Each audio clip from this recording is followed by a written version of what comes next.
So what exactly is the metaverse, and why are we talking about it now? So I really got a great set of information from Matthew Ball. So he's a VC, and he started covering this concept, and I did a whole lot of research, and a lot of things ended up back at his site.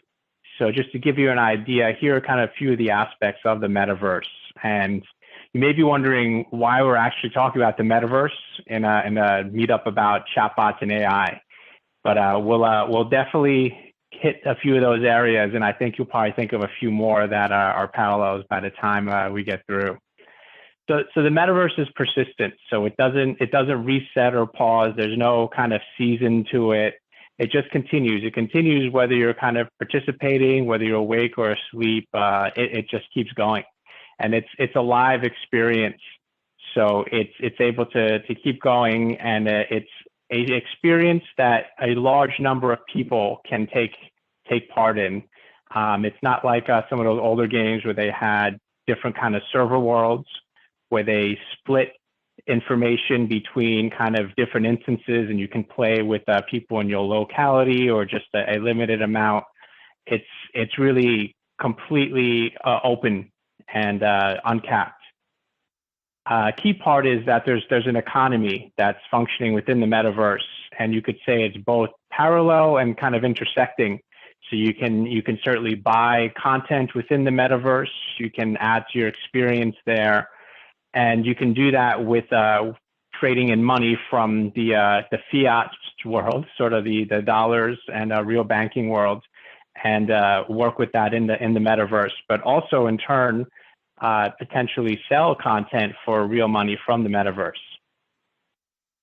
There's interoperability, so it's not going to be a special experience where you are tied just to one particular room and everything in there is kind of blocked, and now you exit that room and you don't have anything. Like, certainly there could be different scenes, but you should have the ability to take your data, your avatar that represents you, and move them along to other places in the metaverse and have some sort of commonality within them.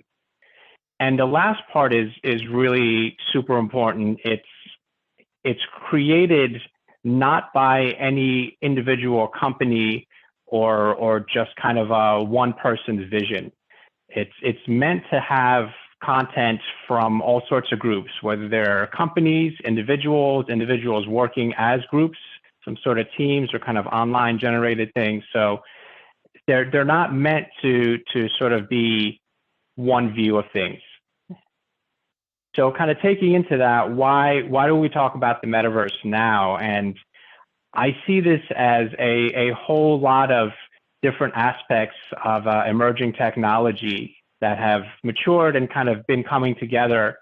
And now we are able to start seeing things being a potential possibility. So these metaverses are not just things that are complete science fiction. We are starting to get technology where we are able to start checking some of those boxes that Matthew Ball mentioned. So just to hit on a few of those, there's the compute power to actually make this possible so that you don't kind of run out of power to have the simultaneous experience. There's the technology for the feeling of embodied presence. There's the VR and AR, so that you can see things within the metaverse, or the metaverse interacting with the real world. That's improved. There's the bandwidth. 5G can be a large part of it, where you are not kind of stuck sitting in a place. You can actually explore and move around, and the metaverse can be tied not just to fast Wi-Fi, but other areas you can explore. There's sensors, so certainly being able to understand and track body movements, being able to use image recognition, so we kind of hit on AI right there, to kind of see maybe it can map your face into the avatar of the metaverse, or maybe you could at least understand what your reaction is and use that as input. There's input from sensors. You could take various kind of body sensors, positional sensors, or even just kind of have a map of the skeleton through machine learning to see what's going on with the input of your body into the metaverse and put that together.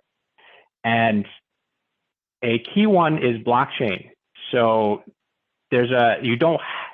I think it's arguable whether you must have blockchain to have a metaverse, but I feel it certainly helps a lot. So it hits a few key areas. So you can imagine the ability to have an economy. Certainly blockchain facilitates that. The NFTs, non-fungible tokens, where you can establish ownership and kind of a shared view of what you have versus what someone else has, be able to do secure transfers of it. That's all handled very well through the blockchain. The other aspect, though, is governance.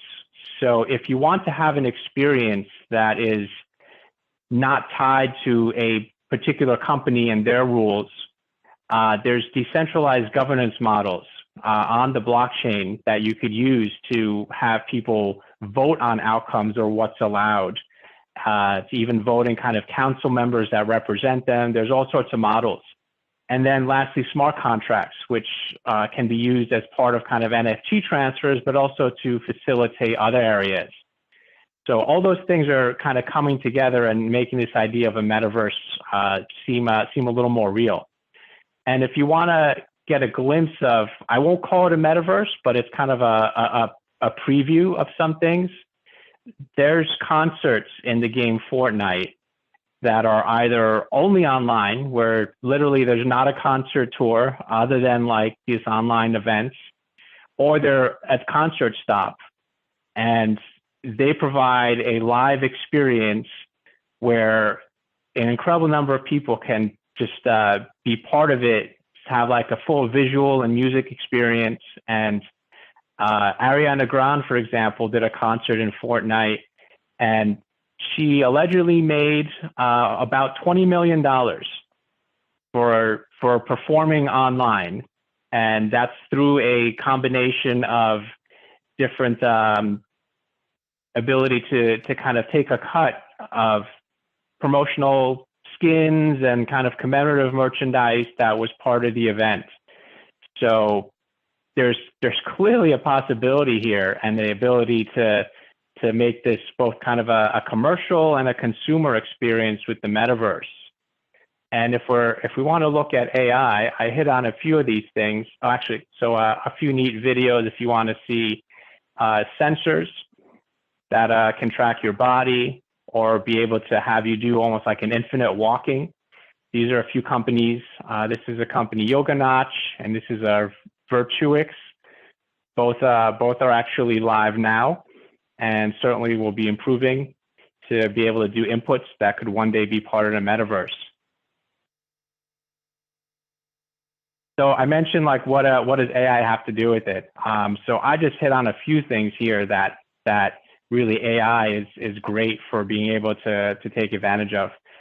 So the tracking of your eyes, your face, your hands and feet started early off with like the Kinect and games doing that, but it's certainly improved since then. Being able to do sentiment analysis to understand like how someone's feeling, to react to them, being able to have the fraud detection on the blockchain for the economy there, being able to do curation and recommendation through machine learning.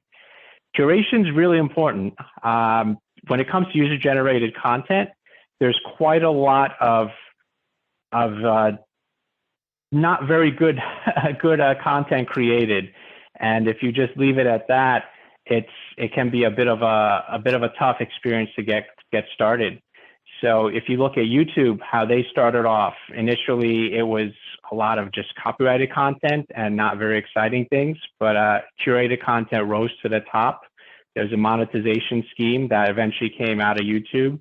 Next generation TikTok very quickly had good curation algorithms through machine learning, and influencers are able to charge quite a lot of money there, and it's only increasing through NFT platforms for artists. So lots of machine learning areas that are able to be part of this.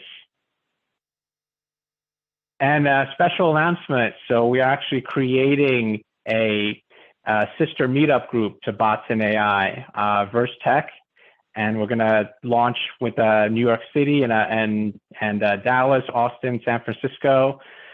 And if you'd like to be part of this, learn more about some of how those other technologies are part of the metaverse and how they're going to be changing kind of the future economy and how we live. Definitely encourage you to be part of that. And really, it's almost a continuum where people's behavior, not just technology, is what can make the metaverse possible. If you think about cell phones, when they first came out, people that took a call like, oh, they must be important.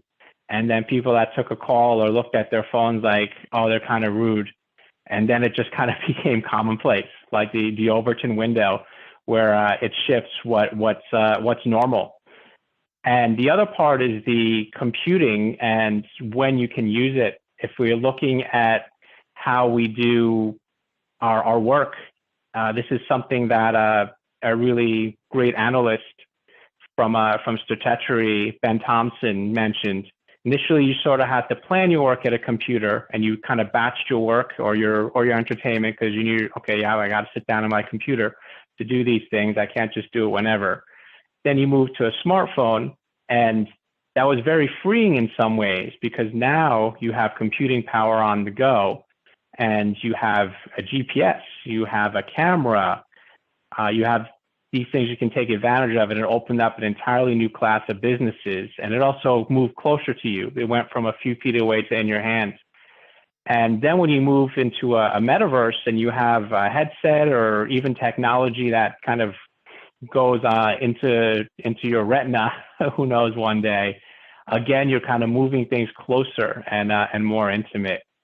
So really excited about the metaverse, and hope you'll join us as we also start doing another group related.